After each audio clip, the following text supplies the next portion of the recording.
Once again, welcome to the Brown Spade podcast show. So today we have a repeating guest. I have much respect for this man. His story is a true story of redemption. If you haven't seen that before, we've done a show with Mr. Melvin Farmer, and today we're going to be talking about the RICO charge pertaining the rapper Young Thug. A lot of you guys been talking and don't know the law. So I asked Mr. Melvin to come in and share his experience about the law, the RICO Act, and how prison is in the state of Georgia. So before we begin,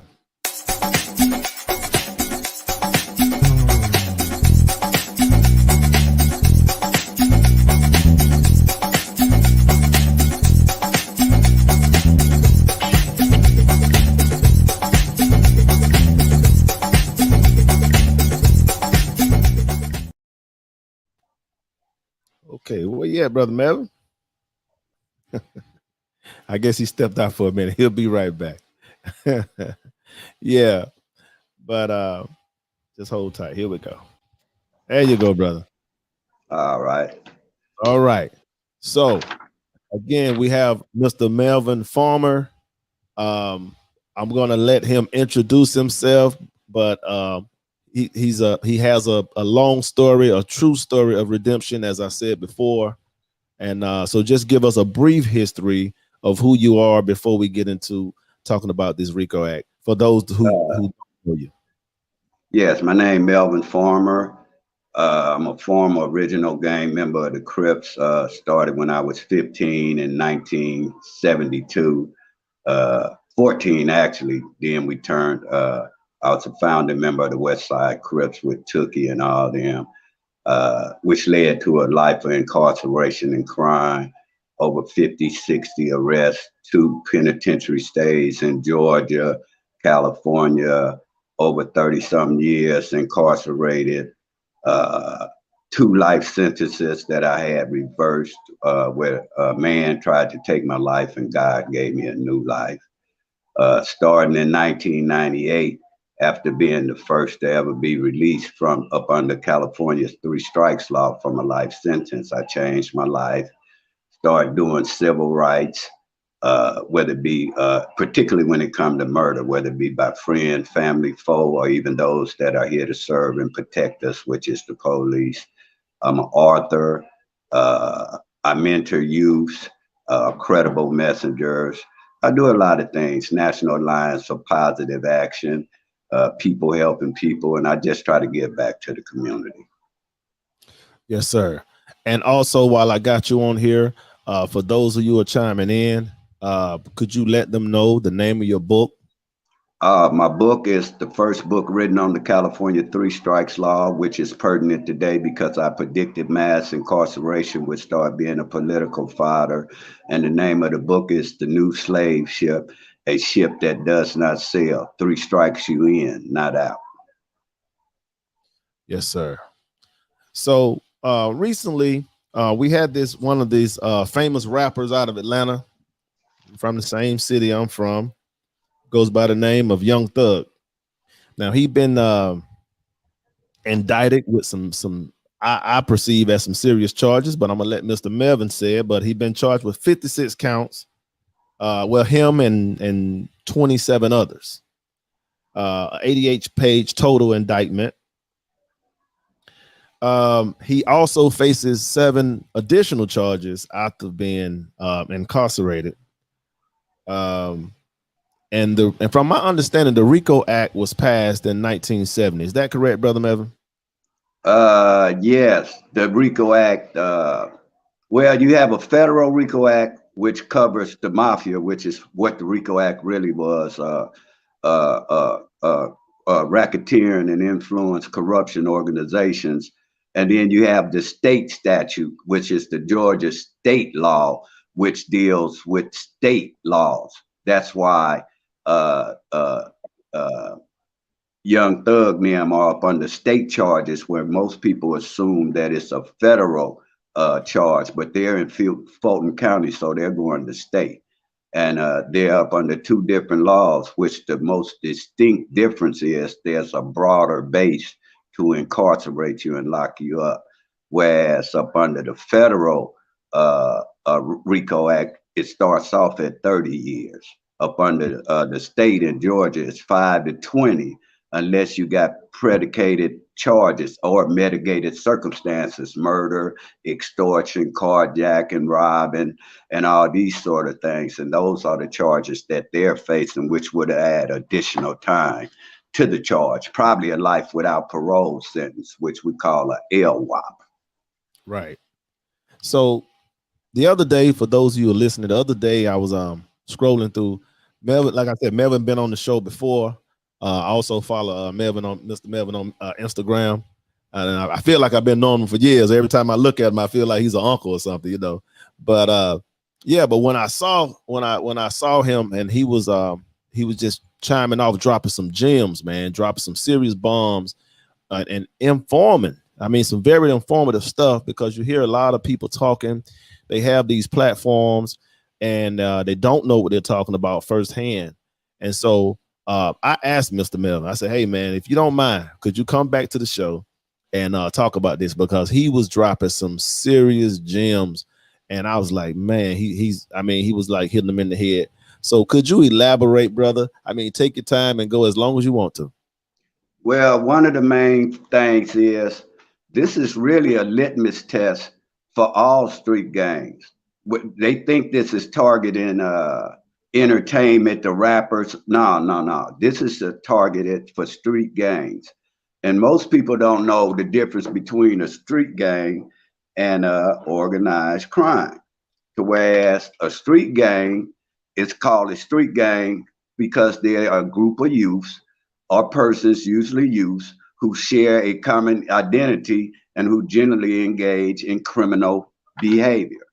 See, these guys are charged on a street level of being not an enterprise. To get the federal RICO Act, you have to have an enterprise, because the mafia, when this law was created, which was made for the mafia, they wasn't running the streets. They were extorting businesses, the cotton factories, the workers, the longshoremen. That's the type of stuff. So they had enterprises where they were getting money funneled through criminal activity and turning it legally. Whereas with this state law up under which Young Thug and up under, there's a big difference.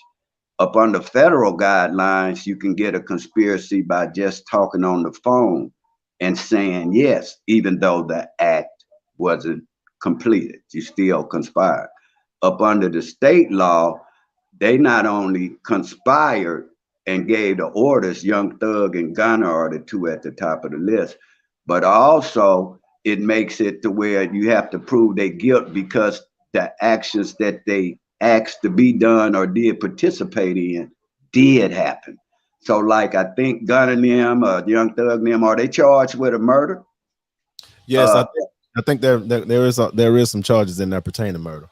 So what that means up under state charges is either they got somebody in jail for that murder, or the person who they told to get killed or whatever. Either way it go, they got evidence that the act did happen.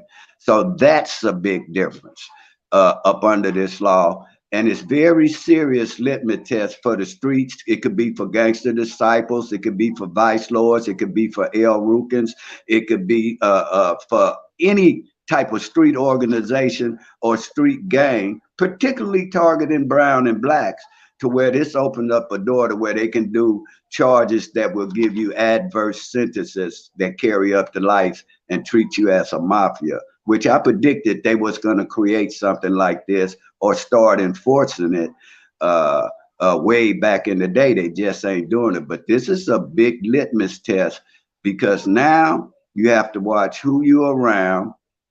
They could be informants, and it only take two people to conspire where a pattern of acts, where the patterns or the schemes still existed within a 4-year period. And like this prosecutor, the black woman that's prosecuting Young Thug, as you see, a lot of these charges may not seem serious because they're, oh, it might be a little simple drug case here, threatening somebody here. But in totality, with those 58 charges, she's stacking the deck to paint a picture of a continual criminal activity that's done by somebody like Young Thug or something that are at the forefront of it. So it's very serious that the state picked up these charges in Georgia, particularly Fulton County.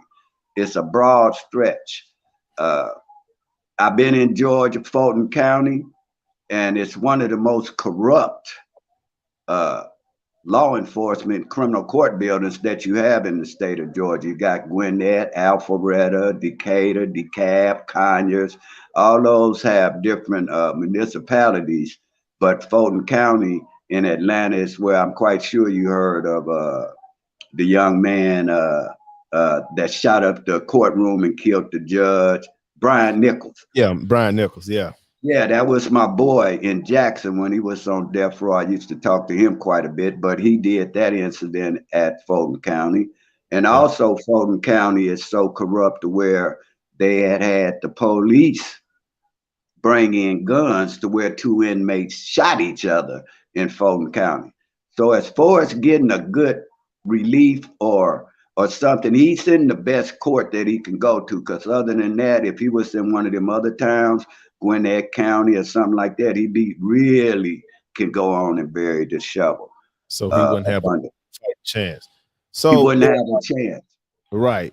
So but again, and also, so let me ask you this. So they have 7 additional charges. They Right. had sawed off, it was like a sawed off shotgun.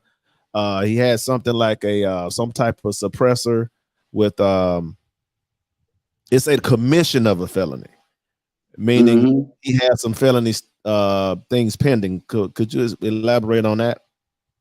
Well, since they're separate charges, he got rearranged again. I imagine that he went back to court because he asked for a bail at the second hearing and they denied him on that. So what happens now is the first time he got arrested for the 56 charges, I think it was, they Yes. already had indicted them. In Right. other words, they unsealed the indictment because they had an investigation going. Up under Hence this too new instant offense, they are up under where they're starting over again because this is newly discovered evidence that resulted from the raid of the house. So this is a separate in charges that will have a different date as opposed to the one he got, unless he what they do consolidate them. But I wouldn't see why you would consolidate it because now you got all your cases piled up to where, oh, well, he got a case here to where if you keep them separate, this court will not be able to know about this case because there's a separation. But if you consolidate them, you're in trouble. right. Also very important to notice the difference. The first time he got arrested and went up under the 56 count, it was a lady judge and he had no bail then. And they asked for bail and she said she couldn't even respond. That's because you have to go to Superior Court for Okay. that. But because of this new instant offense, now they're probably charged with that, and they will have to re-indict them to where they'll be in jail, probably with no bail on that charge for 90 days until they take that case to the jurors, and they probably going to get indicted for that. So that's going to be about a 90-day process, and usually on the 89th day, 2 hours right before the deadline to where they couldn't do nothing, they'll slide it up under your door. So they're going to get re-indicted again. These charges, the second ones are pending. It's not like in the state of California. Give a good example. When you arrested in California, you got 72 hours to go to arraignment. Then you're going to have a bail hearing or a pretrial within 2 weeks. You can ask for a bail reduction here, evidentiary hearing, motion discovery. You can ask for all type of proceedings while you're going forward with your trial. That's not the same case in Georgia. you might not see your judge. I stayed in the county jail 2 years down there before I received an 83-year sentence.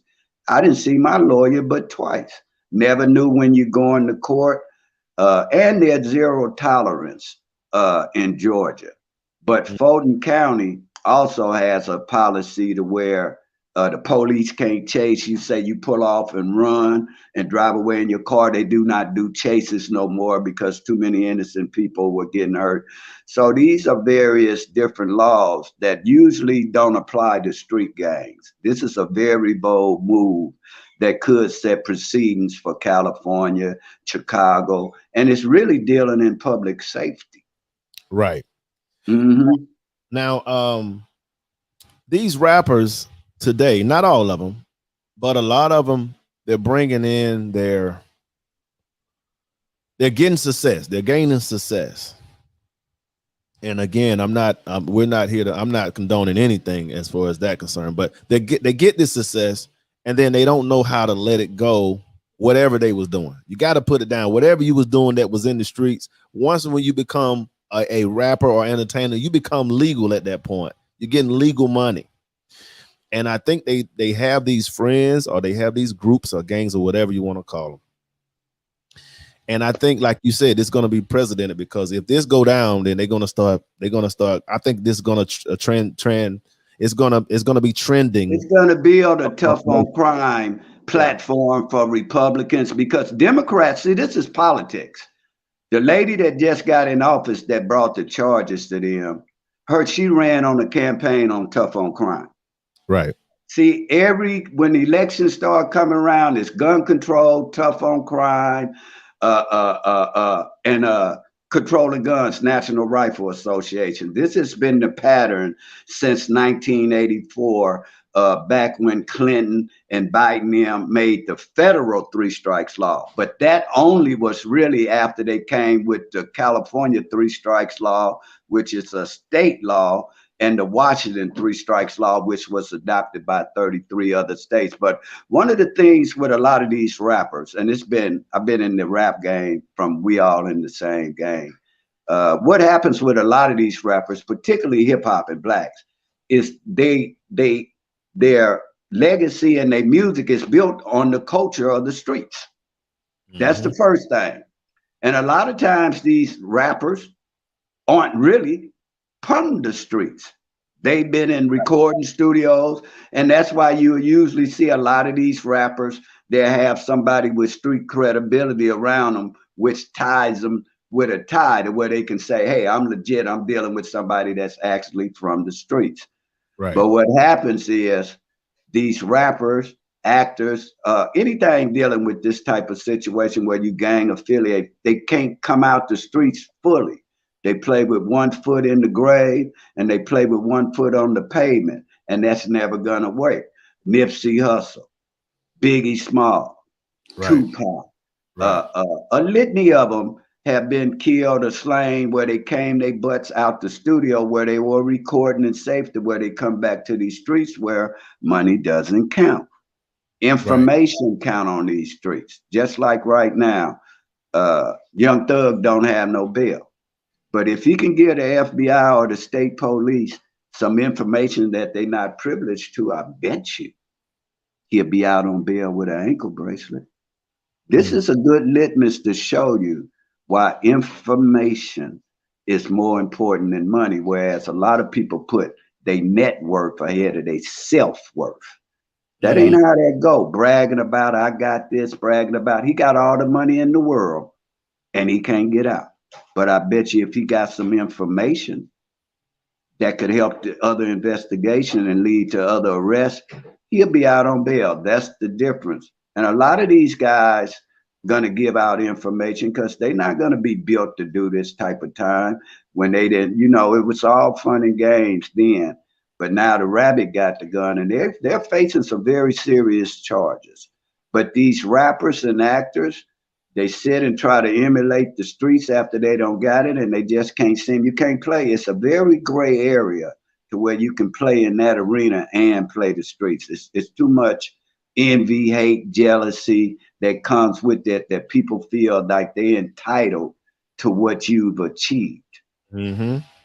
And that's how that go. Usually it's envy, not jealousy, envy. Right. And again, the name of the game, I mean, and you can vouch for it too, Mr. Melvin. The name of the game is to get it. I mean, back then it was I grew up in the crack era. The name of the game is to get in and get out. Right. So But if you're a rapper sometimes, and you got mhm, out and you made it, you done got out. You're a millionaire and you still trying to do some stuff on the streets. It makes no sense to me. but sometimes you get into the game to where you're so far deep in it you can't get out. Like I the got drug game. I've right, known Freeway Rick, Harry-O, the Flints, all these big time drug dealers. And a lot of times you'll see them got millions of dollars and they're still BMF. All those guys had millions and millions of dollars where you would think, hey, they'll stop this. But a lot of times you be don't got your plug or something from somebody that's too big to where you don't got into a game, particularly when it comes to cocaine, where it's blood in and blood out. You know, when you do a deal with cocaine, you got pistols with you. When you're doing a deal with marijuana, all you doing, you'll shake hands over a marijuana deal, whether it's 500 pounds. But when you're talking about a key of dope, 200 keys, millions of dollars at meeting point, you're going to have a problem to where you have to do that. So a lot of times these guys get into the game to where they're in too deep, to where it's blood in and your blood out. So I understand that, but it's somebody else when we're talking about hip hop who we're not blaming responsibility to, that we have to hold accountable. And that are those that pay Young Thug now the this record industry. money, Right, whoever running the Cinemax, these record labels and company, Universal, that right. are paying these youths, knowing that they're doing this type of thing. That's like aiding and abetting. Yeah, But they're not subject to it. No more different. Let me give you another good example. You got Nike making hats, Pro Era. They make baseball hats. The Dodger hats are blue, no other color. But they know that because of the culture, colors mean something: red, blue, yellow, orange. All these colors represent street gangs. So now they figured, did they research? Hey, we can't sell as much hats if we could if we make them red, because in LA we know red mean blood. So now why don't we make red LA Dodger hats? But the Mhm. Dodgers don't wear red. So this is like exploitation. They're Yes. using us as exploitation in all Sacrificial type of lambs. ways. Sacrificial lambs. Yeah. Yeah, and that's what we are. You think the things that are occurring on social media, and I addressed that in 2015, to where I already had brought up the misuse and the abuse of social media when it started the 100 days, 100 nights out here behind those talking and gang banging on the internet, which led to one of the most disrespectful disregard of human life I ever seen in my 50 years of being out here in these fields. So this is nothing new, 2022, to where people will say anything. They disrespect people. They threaten people over the internet. They showing murders over the internet, showing guns over the internet, doing crime over the internet. That would not go on if Right. these were whites. They Right. wouldn't be getting monetized and this and that. And it's leading to a lot of incarceration. It's Mm-hmm. leading to a lot of indictments. It's leading to a lot of people getting targeted, and they need to cut that out. You got people that are telling you, oh, I'm a snitch, I'm telling this. Listen to the words: expose, tell. Why would anybody, unless they're talking about somebody incarcerated, expose and talk about their case in a way to where you are hollering out, oh, they should get 50 years, they should get 100 years? What about the presumption of innocence till proven guilty? That's right. Due process. You're tainting a person who could be the case or could be innocent, to where now on social media you might have a juror that's on social media. They need to change the voir dire. That's when you go and sequester a jury and pick a jury, to where they ought to add on to the questionnaire now legally across all the United States in federal or state court. Do you watch social media? Because It's obsolete now to just ask them, do you watch the news on TV? Do you read the newspaper? Now there's so many social media outlets and ways to get information through audio, video, or print on Vodeer now. They should change the law to make the questionnaire say, do you watch social media? Because that could affect and taint a jury and prejudice a juror to where a young man could be found guilty predicated on what they've seen off a program or something. So it's a far-fetching opening for this case, but I tell you this, if they succeed in this, the blacks, they're going to clean up all the violence, all that is for the end, that language on the that they're creating, dialogue and narratives that they're creating for these podcasts, they're basically self-telling on themselves. And Right. there's another thing that you're gonna have to face: asset forfeiture. If you got all your property through illegal gains, you're not gonna be able to keep that property up under this state RICO Act. That's Mm. one of the things that people don't know. Second of So all they can freeze the the funds up too. you can't, it's illegal to obtain, that creates the criminal activity. It's called the fruit of the poisonous tree. You got gains to where you started off as a criminal activity and your proceeds come from illegal activity. That's ill-gotten gains. You will not be able to keep that. They're going to ask that forfeiture your real property, your home, and your monies. All that is taken. Also, you will be held liable because Young Thug and them will be held liable. Thug and Gunner, because they're basically the kingpins, the top. That's why they only have so many charges. But in reality, they are responsible for everybody charged up under them because it starts with them. Mm. So they're not using the kingpin term because this is not a federal charge. But in reality, they're standing at the top as the kingpins to this criminal activity group, which they say was a street gang. Mm. That's Mhm. So man. it's illegal. I'm also hearing that it was some wiretaps. Like they saying they got some tape conversations. So if that's true, again, Oh, if they probably do. They definitely would have to have wiretaps. there's somebody already inside the group already was wired, for that to happen. Well, you have to go to court and get a court order for a wiretap. And that's another thing, because I'm gonna interject while we talking about this internet and the dumbest shit that these blacks doing. A lot of them record each other while they talking personally over the phone. Mm. Whack 100 getting recorded by Hassan, whatever, Campbell, or whatever his name. Charleston White recording people. All those charges, they could be charged. It's illegal to record somebody Without without a court order. or But without their they no, yeah, without their knowledge or a court order. Both, mm, either or. You mm, cannot record them. It's either way it goes, it's illegal. mm, Without their knowledge or through a court order. That's without their knowledge. See the mm. difference? You Right. have to ask them, so you'll put them on notice. The feds or the state could not go and get and record them without a court order.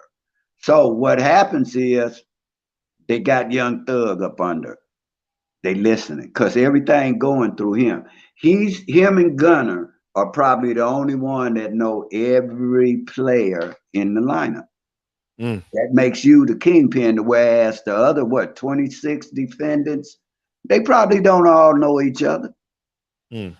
That's what makes it a difference for them. They are the ones that's going to end up knowing everybody that's on the board because they have some direct contact with them. Whereas the ones at the bottom, they're not going to know. They'll know the top men, everybody at the bottom, but they won't know each other. Not like that because they're not running like that. This is a street game. You might have one guy doing credit card fraud. You might have another guy that's carjacking. You might have another guy doing home invasions. You might have another guy funneling money here. So you got so many testicles to where I doubt if everybody up under them probably don't even know each other like that. I'm almost sure of that. That's crazy.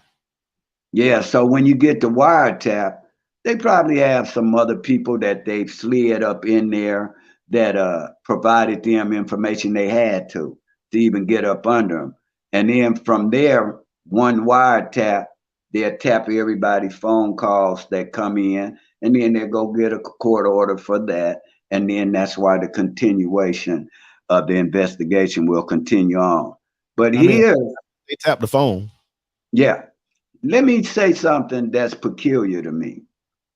When it comes to incarceration and jail and going to court, and Georgia doesn't have the funding Mm, to do those type of investigations. They mm, do not do DA and referrals. Say you stab somebody in prison, which I've seen done down there numerous times. They're so corrupt.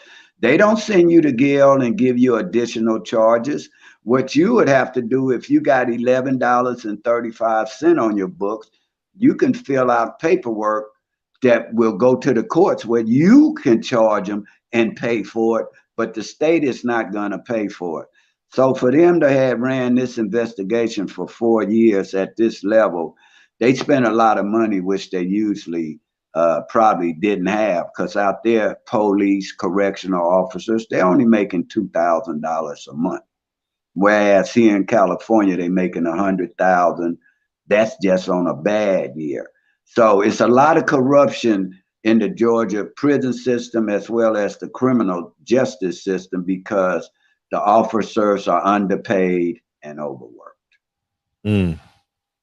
So, is it possible with those 7 new charges, additional charges, that the Fed can come in and pick up on those charges?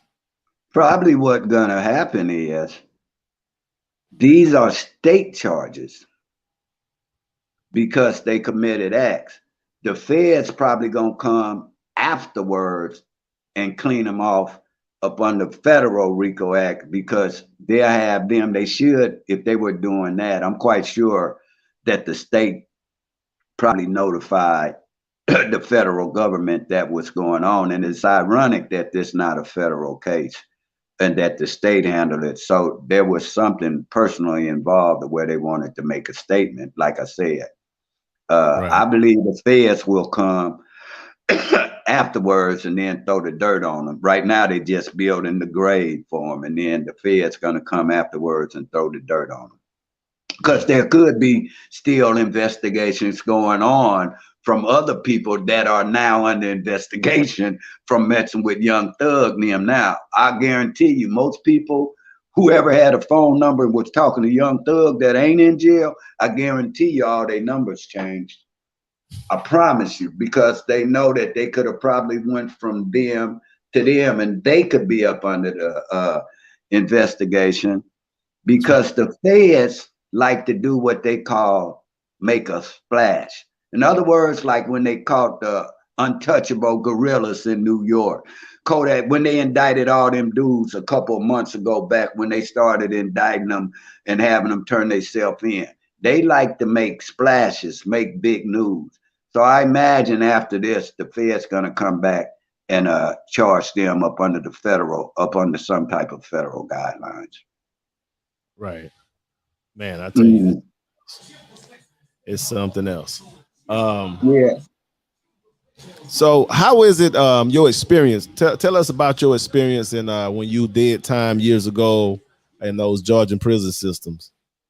When I first I got arraigned for 3 counts of attempted murder uh, on law enforcement because Georgia doesn't have attempted murder. They got what they call aggravated assaults in Georgia. And I was charged at the Mall of America to where I allegedly tried to run over 3 police. And I went to Gwinnett County to where I was charged up under a law that carries a life sentence called the 7 deadly sins. You ever heard of that? That's Uh, when you no, go get ahead. That's a law in Georgia where you get, it's the equivalent of a three strikes law to where you get a life sentence. It starts off at 20 years to life. And you only have to commit is 7 categories of crimes that you could commit to get up in here. And I committed one of them, this attempted murder on the police. So I stayed in Georgia, Gwinnett County for almost 2 years fighting the case, got indicted on the 90th day, no bail. Very seldom you get bails in Georgia prisons. I mean, Georgia's criminal justice systems while you're going to court. It's very hard. They sit up in there and they drag you. They might drag you 2 or 3 years. So it was found out that there was a tape that would have exonerated me to where my own lawyer threw it away. And that's how I went from having a life sentence to where I was pressured into taking 85 years. I served 5 years in Georgia prison system. I'm on 20 years parole now. I don't knocked out 10, 12. I got 8 left. I don't get off till 2030. And Georgia prisons it's one of the most dangerous and corrupt prisons it is. They had an article about the Georgia chain gang because you can't lock your cells at night. There's no guns in there. You can't be prosecuted if you commit a crime that was a felony that would be charged as a felony because they do not have the money. So it was a very awakening experience for me to go through that. Numerous stabbings and killings at Jackson State Prison. Then I went to Macomb. Then I went to Calhoun, Fulton County, where they at now. It's a poor state. And guards, they're overworked and underpaid. And it's just it's not a good situation to be in Georgia. And like I say, it's zero tolerance. It's a good old boy network, particularly when you're dealing with white folks and going in these white areas to where you are black and you're out here in the woods, you know, city boy, country boy, they got that going on where the city, Fulton County, they say shorty, country boy say cuz, Savannah, and all this and that going on. But at the end of the day, we as they're gonna have to make some changes. We as blacks, we need to clean our own backyard. Yes, and sir. in a way, it's kind of fair that they cleaning up these backyards because you do the crime, you do the time. You know, I don't feel no remorse about them being in jail or free Young Thug. I don't even know Young Thug, but I know I did 35 years, been arrested over 50, 60 times, and every time I broke the law, I stood on the grounds that, hey, it's part of the game. My part is to try to get away. Your part is to try to catch me. So a lot of times, particularly this culture here, you brag about killing, you brag about having money, but then when you get caught up, you cry. Oh, Right. this ain't right. Right. Nah, that ain't how this game go. But Right. this should be a wake-up call for youths, blacks, and all of us that why should we be predarizing, being predators to each other? I've been preaching that the number one thing, if all black lives matter, then we Right. have to drop these guns and at least hold your guns, but Right. don't put them against each other, man. Right. We Right. already got every race. Every race has an organization that will kill us because of the color of our skin. Right. Perfect example. What happened just in Buffalo the other day. Yeah, but look, when it comes to them, Knocking each other off. It don't make yeah, sense. but it makes sense when that white boy went and killed them blacks. What did they talk about? Gun control. Right. When blacks killing each other and doing things, what they talk about? Gun laws. See, they talking about with Young Thug them, they talking about gun laws. When they talking about this young man that did the murder in Buffalo, how did he get a gun? Gun Right. control. So you Right. got two different platforms. They're worried about how did you get to buy a gun because you should have been found mentally unstable or something. They don't talk about locking them up. They talk about their First Amendments. But when we as blacks get caught doing the same type of crime. It's gun laws. No more Right. different than when you watch television. When it comes to murder stories, 48 hours murder. But when you look at a murder story when it involving the whites, snapped. I almost got away with it. See the difference? John Hinckley, he shot Reagan and Mm-hmm. Brady. He don't go to federal prison. He went to an institution because he said he was mentally unstable.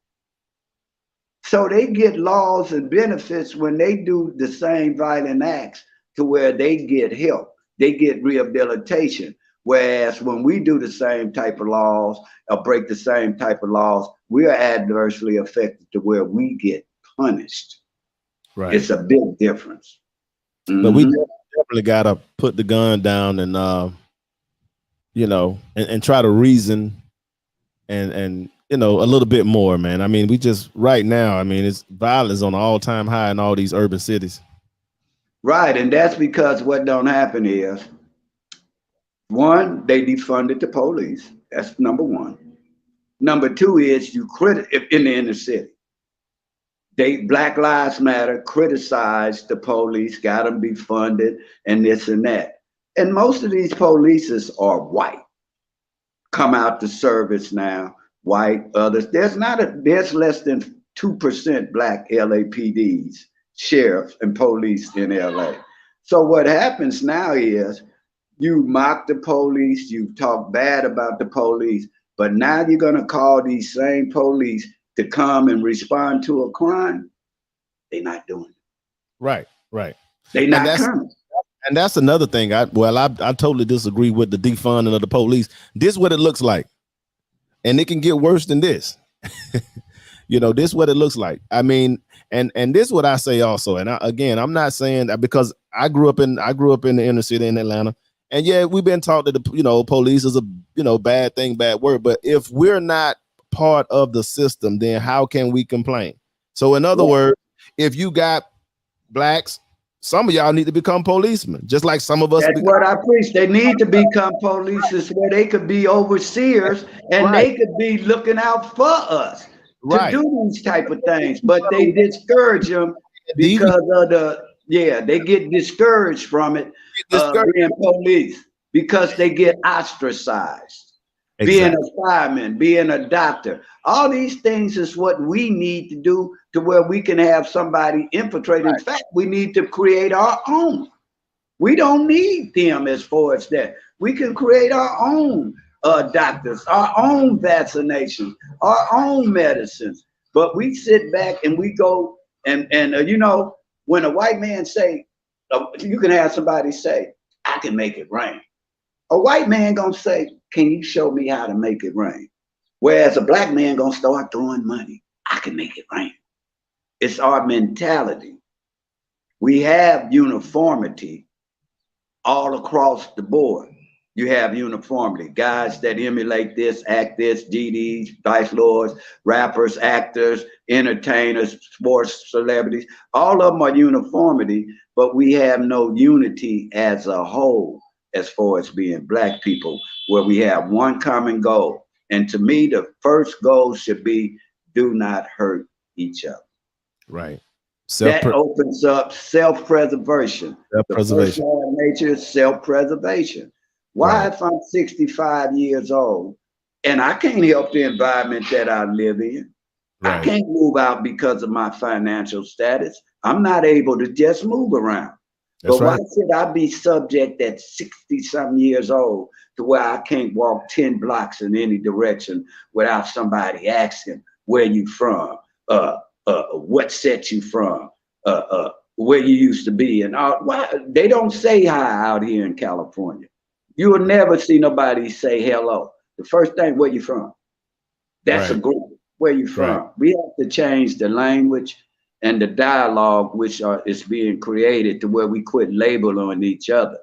We're Right. putting labels on each other when really, when you look at the label, it say "Made in America." I agree. I agree. We have to start being we have to start being patient with each other, and we have to start working on another thing they need to implement is conflict resolution. That's what they need to implement. because we don't know how to sit down and talk and resolve problems. Because soon as these young men get mad, the first thing they do, they reaching for the gun and they going for the kill. I mean, there is no such thing as fist fights no more. It's rarely Well, seen. And if Well, it is, look at what they get to look at all the violence that's being displayed on TV. I don't play none of the games, but you got the games where they go around and sniping each other. You got Call Grand of Theft Duty, Auto. You got violence being perpetrated and acted out and emulated in rap, hip hop, arts, movies, and all these things. And then it comes to be real reality on the streets where you got they using drugs to where they are desensitized to how valuable life is, and they take what they take from there and they take it to the streets to where they feel that's the only way to resolve a conflict. But let mhm, me say this about that brings up gang intervention and conflict resolution. A lot of times there is a lot of resolutions that are being done that create and stop a lot of stuff. But like they said back in the day, the revolution won't be televised. mm, It won't be televised. There's a lot of things that go on back door. That let me give you an example. One day I got a call. Tookie's wife. We mm, talking about his granddaughters. right. Bonnie called me. That's Tookie's ex-wife. She called and say, "Hey, Melvin, they just shot at Tookie's granddaughters and grandsons and tried to kill them." Now, if that had got out, whoever's supposed to have did that, they're gonna be ostracized by everybody in LA, whatever gang that was. So Mm, she say, "Melvin, I'm gonna ask you, what do you think about this gang who they said did it?" So I said, "Well, give me their information and let me run some checks on it." She called, I called her back, and I said, "I don't think that happened, Bonnie. You know, a lot of times in this game now, you'll have guys that'll do a drive-by and holler out somebody else's name to throw off the scent." That was conflict revolution. Let me tell you another incident right before Nipsey Hussle got killed, and they had the LA Gangs Unite, which we participated in with Big U, Nation of Islam, Cowboy, and all them. A murder had to happen during the time after the LA Gangs Unite. So everybody folks had been falling back on the West Side. So I mhm, get a call about 12:30 at night from a rival gang member, and he say, "Hey man, we just found a body that just been dumped where they don't wrote graffiti over the body that's disrespecting us from y'all set." So they say, "But we calling you because we think this body was dumped and we think the police doing this to make us get back into it." mm, So they say it's funny, man, that we didn't hear no shots over here, and it's a Latino that's dead, but it got black gang writing on the wall. I say, well, I don't think nobody on this side or nobody I know gonna take the time to kill somebody, dump a body, then spray paint on the wall. And they say, well, that confirmed to us. We don't think that they did it either. And they fell back. Another incident. 11:33 on a Saturday morning, I get a call from another rival gang. "Hey man, one of your people just killed our people." I say in my mind, because they say the name of who folks had did the murder. So in my mind, I'm saying, how they know the name? So I don't say it out my mouth. So I say, well, let me call that person because it's right. It just had happened. It happened at 11:33. I get the call about 11:36. I right. said, let me call him. So I call him and I asked him what happened. And I called him back. But in my mind, I'm knowing if they know that name, that family or that murdered victim, the survivor's going to tell that family who it was. And I figured in 72 hours, he would be arrested. So I called him. I said, why don't we do this? Because at this time, now they're saying, we want blood. We want him. But they calling me. So I say, well, why don't we do this, man? Why don't you give me 72 hours to work this out? Because my man said your men approached him after he told them he had a gun and just get away. And they say, we heard something like that. So I said, give me 72 hours. Sunday, he got arrested, less than 48 hours. So I call him back. I say, look, man, Your man is dead. The alleged perpetrator has been arrested. It makes no sense for you guys to come over here in retaliation and shoot somebody up behind that and fuck what we trying to do up. They said that makes sense, and then nothing occurred. A lot of times, this type of conflict resolution happens backdoor all the time with Big U, WAC 100, Ayatollah Marvin. It's a lot of conflict resolution going on that people really aren't privileged to talk about because it's a gray area to be able to hang with the gunners as well as preach nonviolence in the area that I'm in to where you're credible. So that's one of the things that is vital with me is that I can connect with other gangs that otherwise people couldn't even, they wouldn't even talk to them without coming to me because my word is good. So when it comes to that in conflict resolution, you cannot have police involved in conflict resolution. That's why they get tainted and be ostracized as being snitches. Because the gang programs now is so much money involved to whereas the police delegate the money, the elected officials. So this goes back to you also have to bring your local elected officials and blame them for part of the problems that are existing for over, like in Los Angeles, 50 years of gang violence in a 5.2-mile area where it's known as Death Alley, where I grew up at. It's known as Death Alley across the world. But you have to change the local elected officials that they could do the same thing that this lady did in Georgia. They had the same laws to implement and combat gang violence, criminality in this, but they refuse to do it because most of them are Democratic Party leaders and they will get ostracized for creating laws that would lock blacks up. So therefore they don't address it and the white man and the Republicans get to address it and they create the laws. Amber Alert, Megan's Law, three strikes law. All these laws was predicated on the actions of whites that broke the law, but they adversely affected the blacks and the browns.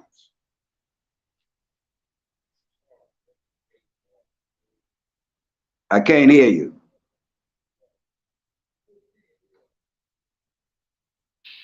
Okay, can you I hear can me? hear you.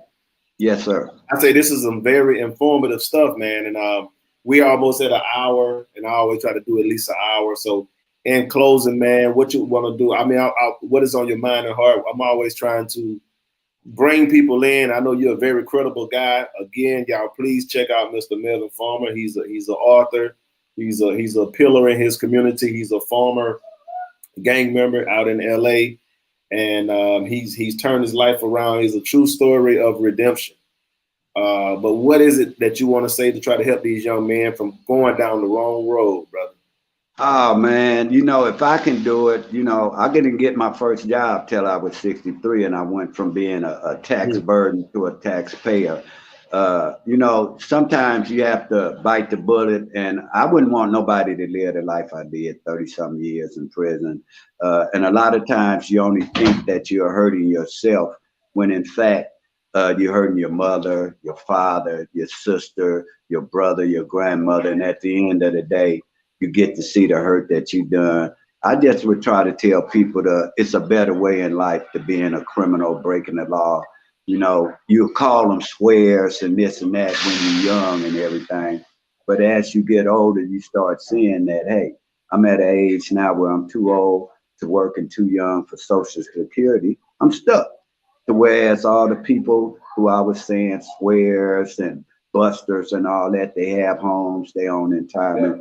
So if I would say anything, educate yourself, get a trade, stay out these streets, and be your own man. A real leader doesn't follow people. A leader listens to the people that he leads. You don't have to be one that is pressured into being this, bullied into being that. Be your own man. Set your own trail. You can go left or right or create your own path. Always create your own path. And just, Avoid that criminal justice system at all costs. It's nothing but free labor. It's modernized slavery. It has all the elements of taking you from your family, making you go to work for 25 cents an hour, telling you when to go to bed, feeding you what you want, not being able to do this, gouging your family. Avoid all that. It's not worth it because Right. the clock don't stop now.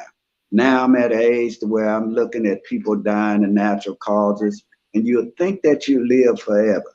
You'll think that your ass would outlive that fence. That penitentiary fence, it ain't going nowhere. It's Mm-hmm. not going nowhere. So I'm just saying it's a better life, man. Don't get caught up into what you see on television and looking like that's some exciting life and this and that. It's not all that glamorous once you're really behind the backstages of what's really going on out here in these streets where you're a part of it. It's a very dangerous game. And I would hope that you would value each other's life a lot more than we are now, that where everybody life means something and it means something to somebody else. So hopefully if I can turn my life around, it's very hard. I go through a lot of difficult times, parole, knowing that the police might set you up and this and that. But Right. you know, at the end of the day, I live to fight another day. And hopefully I try to spread the words that would stop some other youth from going and doing the things or being up under conditions that I had to go to, as well as others. Right. Mhm.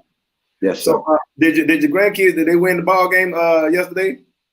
Well, yesterday I was umpiring. No, I umpire for Oh, you're youth. the umpire. Okay. I umpire. I do baseball, football, soccer, volleyball. So I youth mixed martial arts. I'm on a lot of boards of youth sports activity because a lot of people didn't know I was Okay. a #1 ranked basketball player in the city of Los Angeles. But instead of choosing the courts, I chose the corners.